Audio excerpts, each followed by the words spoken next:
तो हमारा टॉपिक है कि वैद्युत द्विध्रुव की अक्षीय स्थिति में वैद्युत क्षेत्र। ठीक है, तो इसका निगमन करते हैं, डेरिवेशन करते हैं। कैसे करेंगे? तो सबसे पहले एक वैद्युत द्विध्रुव बनाते हैं। तो यहाँ पर हमने एक वैद्युत द्विध्रुव बनाया -q, ठीक, और यहाँ पर आवेश लेते हैं +q।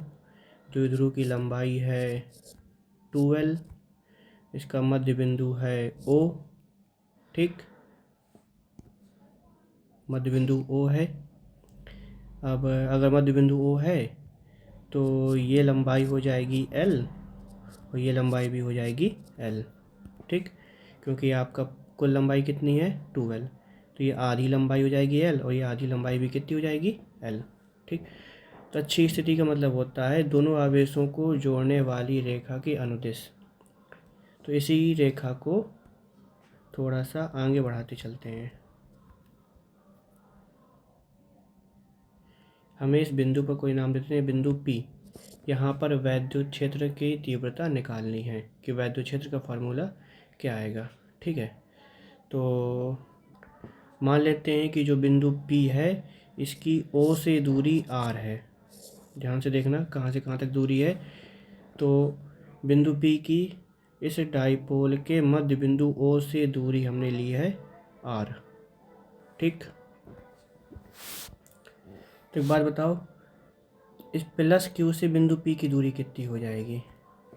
तो देखो ये पूरी दूरी है R, जिसमें से ये दूरी हटा दें जो कि कितनी है L, तो ये दूरी कितनी बचेगी आपकी R - L। तो मैं इसको लिख देता हूँ, ये दूरी होगी R - L, ठीक। अब लग यहाँ एक चीज़ और जान लो कि -q से बिंदु P की दूरी कितनी होगी। तो देखना ध्यान से, O से P तक की दूरी कितनी है, ये वाली है R, ठीक, और ये दूरी कितनी है L, ठीक। तो कुल दूरी कितनी हो जाएगी? तो देखो R और साथ में ये कितनी है L, तो R + L, इसको ही बना देता हूँ मैं। तो यहाँ से यहाँ तक की दूरी हो जाएगी R + L, ठीक। अब इन दूरियों की ज़रूरत पड़ेगी इसलिए हमने पहले ही निकाल ली। अब जरा इसकी भाषा लिख लेते हैं। भाषा कुछ नहीं, सिंपल सा कि एक वैद्युत द्विध्रुव, ठीक, जिस के आवेश +q तथा -q हैं तथा द्विध्रुव की लंबाई 2l है, लंबाई 2l है। द्विध्रुव के मध्य बिंदु O से, द्विध्रुव के मध्य बिंदु O से R दूरी पर बिंदु P है, जहाँ वैद्युत क्षेत्र की तीव्रता ज्ञात करनी है, तीव्रता ज्ञात करनी है, ठीक है। तो कौन से बिंदु पर? बिंदु P पर, जो कि कहाँ से है? O से R दूरी पर है, ठीक है। तो सबसे पहले हम क्या करेंगे, पहले हम निकाल लेंगे कि +q की वजह से कितना वैद्युत क्षेत्र बन रहा है, फिर निकाल लेंगे -q की वजह से बिंदु P पर कितना वैद्युत क्षेत्र बन रहा है, ठीक है। तो इसको जरा लिखते हैं, +q के कारण बिंदु P पर वैद्युत क्षेत्र, ठीक है। तो किसी बिंदु आवेश के कारण वैद्युत क्षेत्र का फॉर्मूला क्या होता है? फॉर्मूला होता है E = 1/4 πε0 Q/r², ठीक है।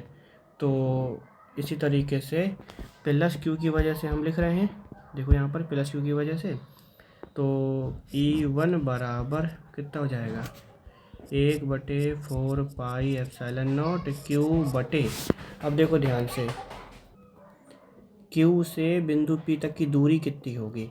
देखना Q से P तक की दूरी है ये वाली R - L, ठीक है। तो यहाँ पर हम लिखेंगे R - L का होल स्क्वायर, ठीक। अच्छा E1 की अब जैसा क्या होगी, तो आप देख रहे हो जैसे कि जो प्लस क्यू है ये पॉजिटिव है, इसकी वजह से बिंदु पी पर वैद्युत क्षेत्र की दिशा होगी बाहर की ओर, मतलब आवेश से दूर की ओर, ठीक है, दाईं ओर होगी। इसी तरीके से निकाल लेते हैं अब माइनस क्यू के कारण बिंदु पी पर वैद्युत क्षेत्र। तो मैं लिखता हूँ माइनस क्यू के कारण बिंदु पी पर वैद्युत क्षेत्र।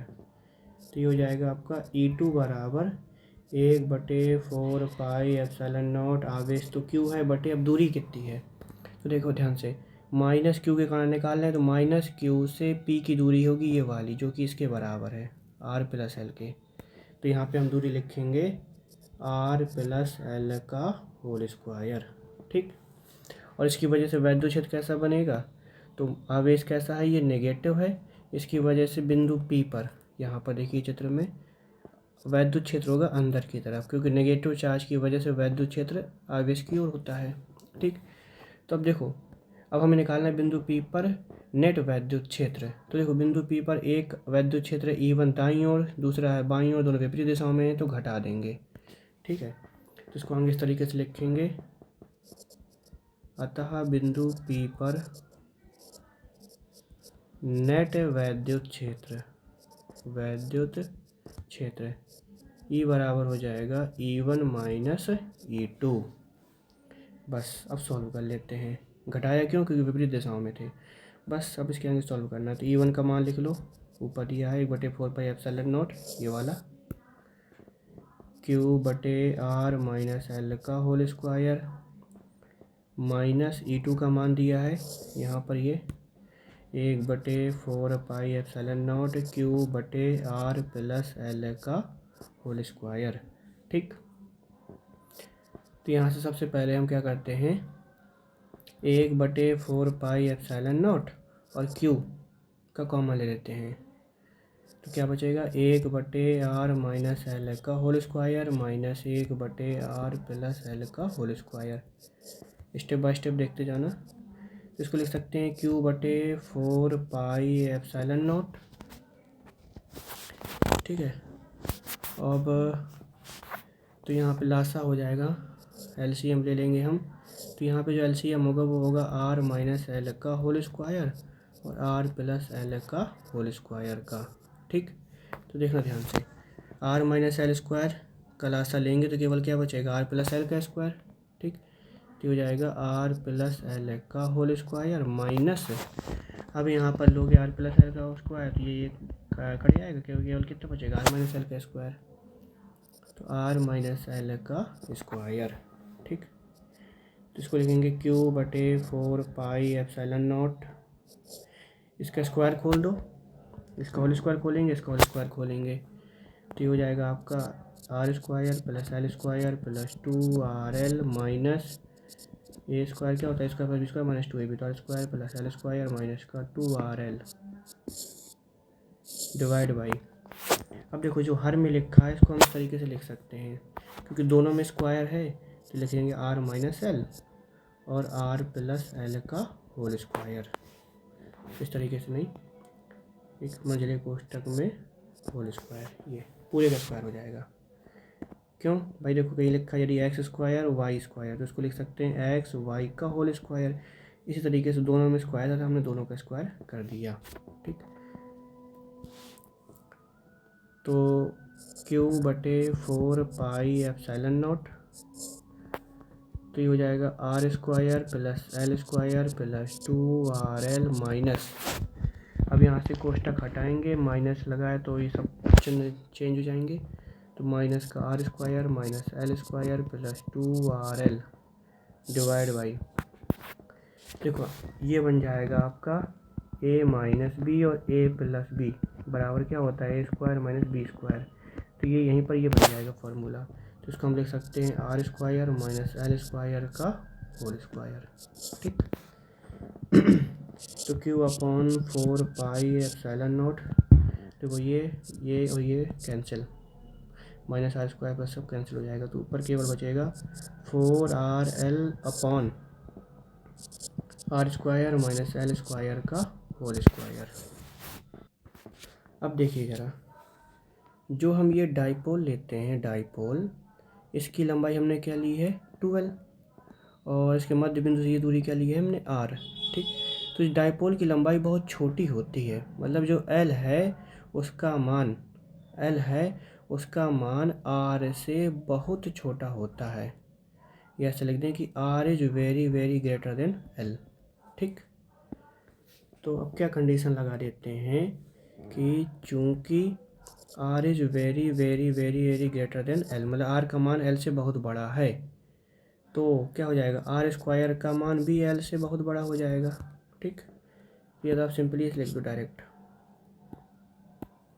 कि चूंकि R square is very greater than L square, तो एल का मान क्या हो जाएगा, लगभग 0 हो जाएगा आर की तुलना में। तो हम इसको, तो क्या बन जाएगा, अतः R square minus L square बराबर हो जाएगा आर स्क्वायर। ठीक, ये जो नीचे लिखा है ये वाला, यहाँ पे एल का मान लगभग 0 हो जाएगा, ऊपर नहीं होगा। क्यों नहीं होगा लास्ट में बता देंगे, अभी इतना ध्यान रखो कि नीचे होगा। तो Q/4 पाई एप्सिलॉन नॉट, ये बचेगा आपका 4RL अपॉन, नीचे केवल क्या बचा है यहाँ पर, ये आर स्क्वायर, तो आर स्क्वायर का होल स्क्वायर। देखो ना यहाँ पर क्या है, R square minus L square का होल स्क्वायर है, तो आर स्क्वायर का होल स्क्वायर। बस, तो क्या बचा, Q/4 pi epsilon naught 4RL upon r की पावर 4। तो Q/4 पाई एप्सिलॉन नॉट, एक से कैंसिल हो जाएगा, तो यहाँ केवल क्या बचेगा 3, तो 4L/r³। तो Q/4 पाई एप्सिलॉन नॉट, इसको लिखा जा सकता है, ऐसा लिखते हैं देखो, 12 × 2 अपॉन r³। देखो हमने क्या किया, 4L को लिख लिया है 12 × 2, तो वही तो होता है 2 दूनी 4 4L। ठीक, क्यों लिखा है, तो देखो ज़रा, ये Q12 क्या बन जाएगा, चूँकि जो वैद्युत द्विध्रुव आघूर्ण होता है उसका फॉर्मूला क्या होता है, P/Q12, आवेश, दोनों आवेशों के बीच की दूरी। दोनों आवेशों के बीच की दूरी यहाँ कितनी दी गई है 12। ठीक, तो बस, तो यहाँ पे लिख देंगे हम 1/4 पाई एप्सिलॉन नॉट, साथ में जो ये 2 है इसको लिख देंगे, तो ये जाएगा 2, और ये Q12 की जगह क्या आ जाएगा, यहाँ P आ जाएगा, सो 2P/r³। तो फाइनली हमारा वैद्युत क्षेत्र का फॉर्मूला आ गया, E = 1/4 pi epsilon not 2P/r³, ये आ जाएगा। ठीक है, इस तरीके से ड्राइव करेंगे। अब ये कंप्लीट हो गया। अब लेकिन कुछ लोगों का डाउट होता है कि यदि r का मान l से बहुत बड़ा है, तो R square minus L square की जगह हमने आर स्क्वायर कर दिया, तो इस वाले l को क्यों नहीं कुछ किया, क्योंकि यहाँ पे जो l का मान है लगभग 0 हो जाता है, तो यहाँ 0 रखते हैं, इसके बराबर आ जाता है आर स्क्वायर के बराबर। यहाँ क्यों नहीं होता है, तो देखो, किसी बहुत बड़ी संख्या में किसी छोटी संख्या को घटाएं तो कोई प्रभाव नहीं पड़ता है। जैसे मैं कह दूँ 1000 में तुम 0.1 को घटाओ, तो क्या आंसर आएगा, 99.999 कुछ इतना ही आएगा। ठीक, लेकिन यदि मैं कहूँ कि 1000 में तुम 0.1 का गुणा करो तो कितना उत्तर आएगा 100। अब देखो हमारा उत्तर चेंज हो गया 1000 और 100 में बहुत का डिफरेंस है। इसलिए यदि कोई चीज़ बहुत, दो चीज़ों की तुलना की जाए और एक चीज़ बहुत छोटी है, तो यदि वहाँ पर माइनस या प्लस का चिन्ह है तो उसे इग्नोर कर सकते हैं, लेकिन गुणे का चिन्ह है तब वहाँ पे इग्नोर नहीं किया जा सकता है। ठीक है, तो यहाँ पे केवल याद रखना, एक कंडीशन लगा देंगे वाली, बस सॉल्व कर देंगे।